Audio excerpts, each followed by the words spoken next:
6-6-2-6-0-6 26। শেষ 2 ওভারে 33 দরকার। 19তম ওভারে এসে নুরুল হাসান সোহানের কাছে শরীফুল ইসলাম এই 26 রান কনসিড করে তার দল ধূমকেতুকে ম্যাচ হারিয়ে দিলেন। তারও আগে 18 বলে 36 দরকার ছিল, অর্থাৎ 3 ওভারে 36 দরকার ছিল। মুস্তাফিজ 18তম ওভার বল করে মোটে 3 রান দিয়েছিলেন, মোটে 3 রান। লিটনকে ধন্যবাদ। কেন? শেষ ওভারে যখন 7 রান দরকার, চাইলেই মুস্তাফিজকে তিনি বল করাতে পারতেন, লিটন সেটা করাননি। লিটন বল কাকে দিয়েছিলেন? মুকিদুল ইসলাম মুগ্ধর হাতে। ধন্যবাদ লিটন দাস। এই ধরনের টুর্নামেন্টেই যদি এই ধরনের টাফ সিচুয়েশনে বাংলাদেশের জাতীয় দলের বাইরের অন্যান্য ক্রিকেটারদের সুযোগ না দেওয়া হয়, তাদের যদি ওই চাপের মুহূর্তে নিজেদের প্রুফ করার স্পেস না দেওয়া হয়, তাহলে কিভাবে প্লেয়ার তৈরি হবে? শেষ ওভার 7 রান দরকার ছিল, তখন মুস্তাফিজকে বল না দিয়ে মুকিদুল ইসলাম মুগ্ধকে বল দেওয়া। খুব খুব খুব ভালো লেগেছে আমার কাছে। ম্যাচ আপনারা হেরে গেছেন, ফাইন। এই ম্যাচ জিতলে আপনারা বিশ্বকাপ চ্যাম্পিয়ন হইতেন না, কিন্তু এই যে চেষ্টা, সবাইকে বাজিয়ে দেখা, সবাইকে সুযোগ দেওয়ার চেষ্টা করা। প্রথম ম্যাচে মুস্তাফিজ মোটে 2 ওভার বল করেছিলেন। সো এর জন্যই এই ধরনের টুর্নামেন্টগুলোর বিশেষত্ব বেড়ে দেয়। But credit goes to Nurul Hasan Sohan. খুব বাজে একটা বিপিএল এর পরে এই ম্যাচে যখন মাঠে নামলেন, 44 বলে 76 রান, 6টা 6, 4টা 4, একটা ম্যাচ উইনিং নক খেলে গিয়েছেন। অথচ এই ম্যাচটা নুরুল হাসান সোহানের দলের যেটা তারা প্রায় অসম্ভব ছিল। কেননা যখন আপনি 40 রানের মধ্যে টপ অর্ডারে 4 উইকেট হারিয়ে ফেলবেন, শেখ মাহিদি এসে 3 ওভারের মধ্যে 3 উইকেট, 4 ওভারের মধ্যে 11 রানে 4 উইকেট নিয়ে যাবেন, নাসুমও ওই রকম ইকোনমিতে বল করবেন। সো আপনি অ্যাকচুয়ালি টপ অর্ডারের ব্যর্থতার কারণে 157 চেস করতে গিয়ে ম্যাচ 10 ওভার হতে হতেই আপনি মোটামুটি 70% ম্যাচ হেরে গেছেন। ইনফ্যাক্ট শেষ 3 ওভারে যখন 36 রান দরকার, মুস্তাফিজের ওভার বাকি আছে, তখনও ওটা হারা ম্যাচ। কিন্তু এই যে শরীফুলের 26 রান, শরীফুলের কথা সবসময় বলি যে আমি পার্সোনালি শরীফুলকে বোলার হিসেবে খুবই পছন্দ করি। তার রিদম যেদিন তিনি ঠিকঠাক করতে পারবেন, অপোনেন্টকে জাস্ট কাঁপিয়ে দেবেন, আগেও বহুবার বলেছি। কিন্তু ওই যে নুরুল হাসান সোহানের এগেইনস্টে প্রথম 2 বলে যখন ছক্কা খেলেন শরীফুল, আমাদের গ্রামাঞ্চলে বলা হয় ভাই বলার লাইন খুঁজে পাইছে, লাইন খুঁজে পাইছে। শরীফুল লাইন খুঁজে পেয়েছিলেন, 6 বল করার লাইন।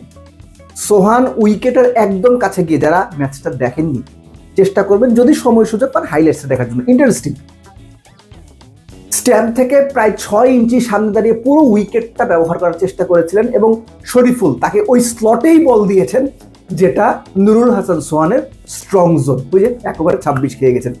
ব্যাটিং এর দিকে যদি আসি, প্রথমে আমি ক্রেডিটটা দেওয়ার চেষ্টা করব লিটন দাসকে। লিটন দাস শুরুতে ছটফট করছিলেন, স্বভাবসুলভভাবে রিভার্স সুইপ খেলেন, স্কুপ খেলার চেষ্টা করেন, কি করেন। কিন্তু যখন বুঝলেন উইকেটটা তিনি যেমন চান, কেননা তিনি বলেছিলেন 150 ইজ এ গুড রান, সেজন্য কেউ একজনকে ধীর স্থির থেকে একটা ভালো ইনিংস খেলার প্রয়োজন ছিল লিটনের দলে। লিটন ক্যাপ্টেন হিসেবে শুরুর ওই অংশটুকু স্কুপ, রিভার্স সুইপ বাদ দিলে স্টেডি ক্রিকেট খেলেছেন, দুর্দান্ত সব ক্রিকেটীয় শট খেলেছেন। 50 করতে পারেনি, 40 ইয়ার্ডে গিয়ে কত 37 বলে বোধহয় 43 করেছেন, আউট হয়ে গেছেন। শেখ মাহিদি 6 নম্বরে ব্যাট করেছেন। ইন্টারেস্টিং পার্ট হচ্ছে শেখ মাহিদি, যেটা আগেই বলছিলাম যে 11 রানে 4 উইকেট পেয়েছেন, ব্যাটিংয়েও 27 বলে 31 খুবই কার্যকর একটা ইনিংস খেলেছেন।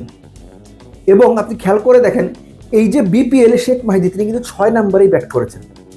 লিটন দাস মাহিদিকে তার কমফোর্ট জোনে, যেখানে থেকে তিনি বিপিএল এ পারফর্ম করেছেন ব্যাট হাতে, যে ডাউনে, সেখানেই ব্যাট করেছেন। That was a very good sign, very good call. Shamim Patwari 8 বলে বোধহয় 17 করেছেন, ওই 8 বলে 17 আসলে ইম্পর্টেন্ট ছিল। আর বোলিং এর দিক থেকে যদি বলি, শান্তর দল কিংবা দুর্বার দলের আলিস আল ইসলাম কেন যেন যে হাইলাইটসটা পাওয়া দরকার কিংবা যে টুকু আলোচনায় থাকা দরকার, যেভাবে ইকোনমিক্যাল বল তিনি করেন সেটা বলে তিনি থাকেন না।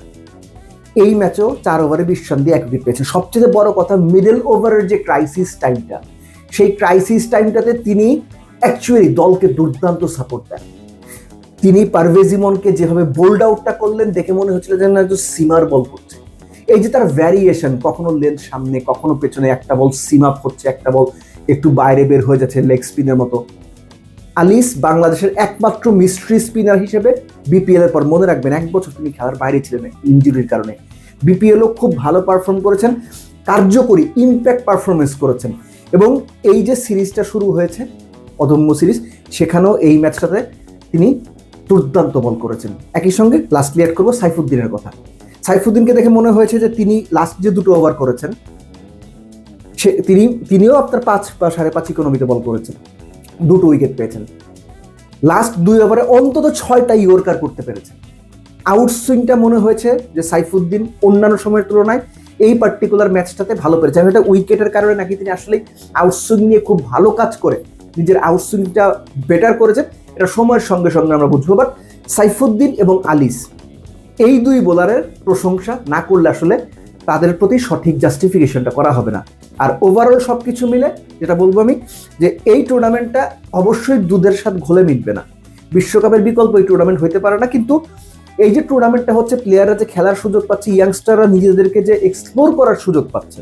টপ প্লেয়াররা তো টপ প্লেয়ারই, মুস্তাফিজুর লাস্ট ওভার বলই করেন, লাস্ট ম্যাচ তার আগের ম্যাচে 2 ওভার বল করছে। অন্যরা যে সুযোগ পাচ্ছেন দেশের টপ প্লেয়ারদের এগেইনস্টে নিজেদেরকে সেট আপ করা, নিজেদের স্কিল শো করা, নিজেদের অ্যাবিলিটি শো করা, সেজন্য এই টুর্নামেন্টটাকে আমি শুরুতে এর আগে একটা ভিডিওতে বলেছিলাম যে নজর রাখা উচিত এবং টুর্নামেন্টে কি কি হয় সেদিকে সবারই যথেষ্ট নজর দেওয়া উচিত।